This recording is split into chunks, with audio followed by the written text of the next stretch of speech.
All right, now let's bring in the host of Crime Stories on Fox 1, Nancy Grace, for more on tonight's breaking developments. All right, but we have a lot to unpack, but I want to start with something a little different because you were the one that said to me today, Sean, it's been one day that we've had a break in this case. Everybody that was expecting an arrest by the end of our show last night needs to get over it. This is not a Dateline episode. In other words, we're not going to get to the conclusion. This is real life. This is hard, tough, policing that is being done, and it may take some time. Everyone had high hopes last night, including me. And through the night, many of us were looking at the news, looking it up on our cell phones and our iPads.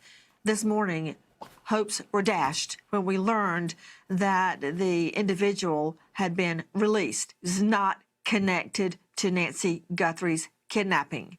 The search, I might add, went on for hours in his vicinity, so it seems that police were interested in that particular vicinity.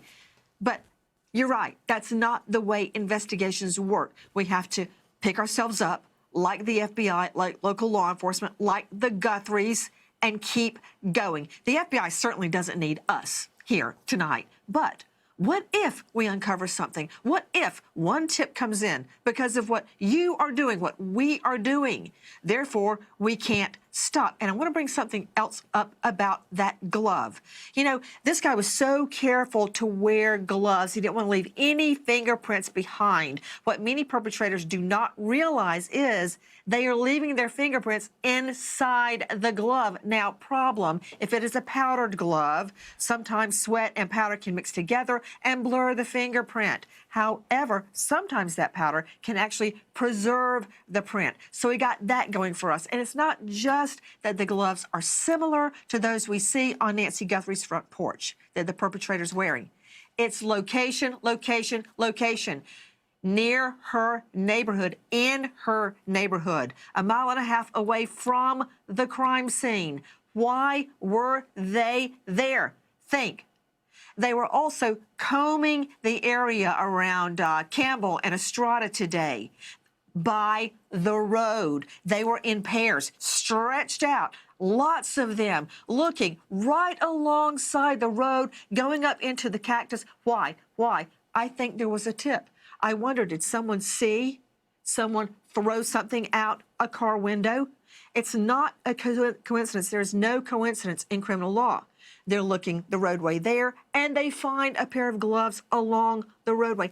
My point, keep the faith. It just takes one. Remember Gabby Petito, Sean? Couldn't be found. Everybody was looking for that white Ford Transit, and then out of the blue, a citizen sleuth, I remember their name. It was Red, White, and Bethune. That was their handle. Out in the middle of dispersed camping in the middle of nowhere, no porta potties, no electric hookups, they see a white Transit and go, hey, that's Gabby Petito's. If they hadn't done that, her remains would never have been found, and her parents would be wondering tonight, where is Gabby? It just takes one. And regarding DNA, we saw him with the balaclava, the ski mask. We saw him with the gloves. We saw him with layers of clothing, which I got a theory on. He was trying so hard to leave no trace behind. He was in there 40-plus minutes. All I need, Sean, is one hair. One. Be it nuclear or non-nuclear, meaning no root or root. All I need is one. Why? Because that DNA that they have found there is coming back. Even if he doesn't have a record. Still, genetic genealogy. Busted. I went back, I looked at the temperature on the day of the abduction. It was about a little over, at its low point, it was in the mid-40s. Not exactly glove-wearing weather for most people. The fact that this glove was found makes that significant to me. The fact that they were searching in the foothills and they found the glove today does not seem coincidental to me. Thoughts? Well, don't you know, he was sweating bullets in those gloves. How tempting would it have been to take them off, throw them out the window, never thinking they would be found. And it's interesting what Harvey Levin had his staff doing. We were doing the same. Found that Ozark backpack. And I want to tell you, it's not hard. You just take some doing. It really requires you going on something like Google Lens, right? Or if you're in your car, you can upload, if you're on your cell phone, you can upload an image. You can use Google Photo, Google Lens. You put it in, bam, you hit shopping, and it tells you everywhere it could be bought. And one more thing about the gloves. Taught Mom Casey Anthony. Trash bag, plastic. Did you know that these gloves, like trash bags, can be traced back to their lot, their batch, where they were made, and where they were sold in the individual area? They don't have an RN number inside of them, but they have a unique molecular makeup that can be traced back to the very store where it was sold. Just try it. Yeah, you know, I love the fact that they were able to trace back the backpack where it's sold. That could be a great way. Again, we've not had this video for a long period of time. Trace mentioned at the top of the show, Trace Gallagher, that there were other cameras on the property. I've got to wonder, and now the FBI director last night, right here on this program, Kash Patel, they now have persons of interest. I don't think that's changed from yesterday. The question is, you know, now that we know that there were other cameras there, can they go back and recover this tape? If you remember from the very get-go, the Pima County Sheriff's Office said they couldn't recover any of the tape. And that gets into the issue of territorial, you know, disputes sometimes that happens when the FBI gets involved in a local case. And I would think everybody's all hands on deck, but that's not true. And that wasn't true in this case either, Nancy.